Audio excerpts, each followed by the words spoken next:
मैं श्रीमती नुहाय सैयद आज आपको आर्कियोलॉजी ऑफ इंडिया के बारे में समझाऊंगी। मेरे YouTube channel learn history easily में आपका स्वागत है। कृपया लाइक और सब्सक्राइब करें और वीडियो को पूरा देखें। पाठ शुरू करने से पहले मेरा एक प्रश्न है, why do we want to study archaeology? Because remains have a tendency to be lost, buried and forgotten. So archaeology has developed a range of methods to recover partial remains, hence we should study about it. तो चलिए अपना पाठ शुरू करते हैं। Concept of archaeology. किसी विशेष देश में पुरातात्विक स्थलों के माध्यम से सांस्कृतिक पृष्ठभूमि की उत्पत्ति को समझने और उस पर जोर देने के लिए इतिहास में पुरातत्व का अध्ययन दुनिया में बहुत महत्वपूर्ण है। प्रारंभिक भारतीय स्थलों के बारे में पुरातत्व उत्खनन से पता चलता है कि प्रारंभिक भारतीय सांस्कृतिक स्थलों को प्राचीन भारत के अध्ययन के लिए उपलब्ध कराया गया है। इसलिए भारत में प्रारंभिक इतिहास के वैज्ञानिक अध्ययन के लिए प्रारंभिक स्थलों का अध्ययन करने के लिए पुरातत्व और उसके उपकरणों का अध्ययन बहुत महत्वपूर्ण है। भारतीय पुरातत्व उन विविध संस्कृतियों, सभ्यताओं और ऐतिहासिक आख्यानों की एक आकर्षक झलक पेश करता है जिन्होंने सहस्राब्दियों से भारतीय उपमहाद्वीप को आकार दिया है। चल रहे अनुसंधान और खोजें भारत की समृद्ध और जटिल विरासत की हमारी समझ में योगदान करते हैं। तो अब हमें यह जानना चाहिए कि भारत में आर्कियोलॉजिकल एक्सकवेशन कब स्टार्ट हुआ। ऐसा कहा जाता है कि भारतीय पुरातत्व में विद्वानों की जांच काफी हद तक अलेक्जेंडर कनिंघम से प्रभावित थी, जो भारतीय पुरातत्व सर्वेक्षण के पहले निदेशक बने, जिसे 1861 में स्थापित किया गया था। कनिंघम ने विभिन्न सहायकों के साथ भारत में पुरातात्विक महत्व के कई स्थलों और स्मारकों का दौरा किया।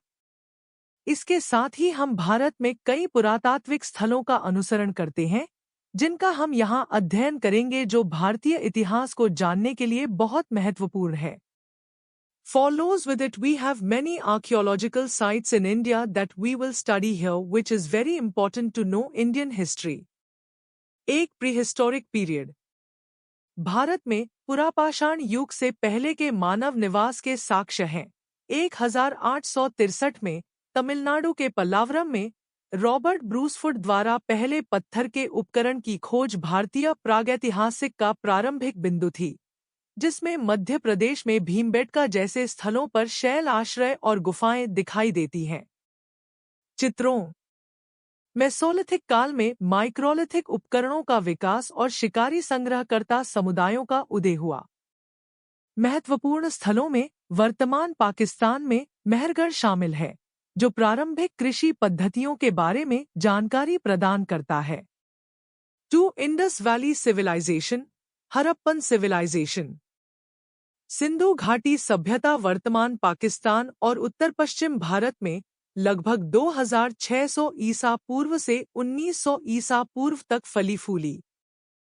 हड़प्पा और मोहनजोदारो जैसे शहर उन्नत जल निकासी प्रणालियों, ईंटों से बनी सड़कों और परिष्कृत वास्तुकला के साथ सुनियोजित शहरी केंद्र थे। पुरातत्व उत्खनन में मुहरें, मिट्टी के बर्तन और मूर्तियां जैसी कलाकृतियां मिली हैं, जो व्यापार, धर्म और दैनिक जीवन के बारे में जानकारी प्रदान करती हैं। 3 वैदिक पीरियड। वैदिक काल लगभग 1500 ईसा पूर्व से 500 ईसा पूर्व ऋग्वेद की रचना और प्रारंभिक इंडो आर्यन बस्तियों के उद्भव से जुड़ा है। हस्तिनापुर और कालीबंगन जैसे स्थलों से मिले पुरातात्विक साक्ष्य प्रारंभिक वैदिक समाज और पशुचारण से स्थायी कृषि की ओर इसके संक्रमण पर प्रकाश डालते हैं। 4 मौर्य एंड गुप्ता एम्पायर्स।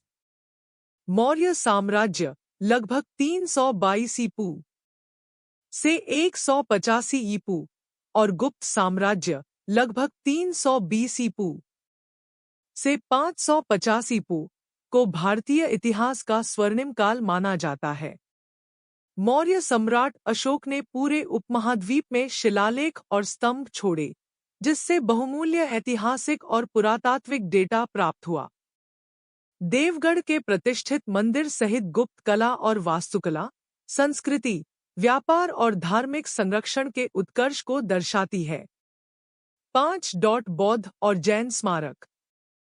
प्राचीन और मध्ययुगीन काल के दौरान बौद्ध धर्म और जैन धर्म के प्रसार के कारण कई मठ परिसरों, स्तूपों और चट्टानों को काटकर बनाई गई गुफाओं का निर्माण हुआ।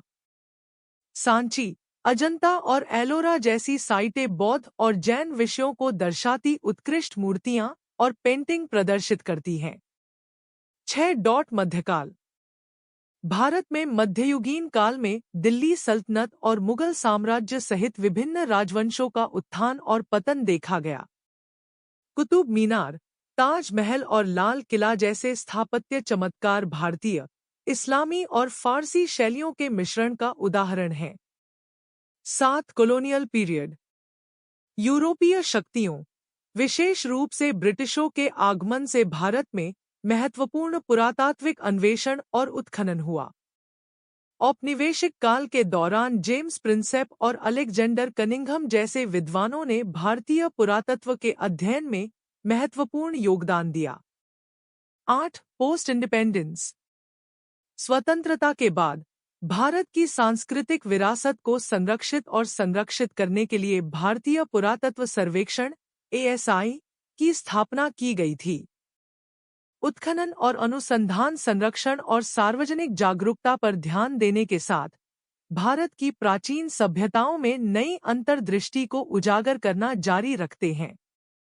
निष्कर्ष यह है कि पुरातत्व के इतिहास और उसकी पद्धतियों का अध्ययन करने के बाद छात्र ऐसा करेंगे, प्राचीन भारतीय इतिहास को समझ सकेंगे।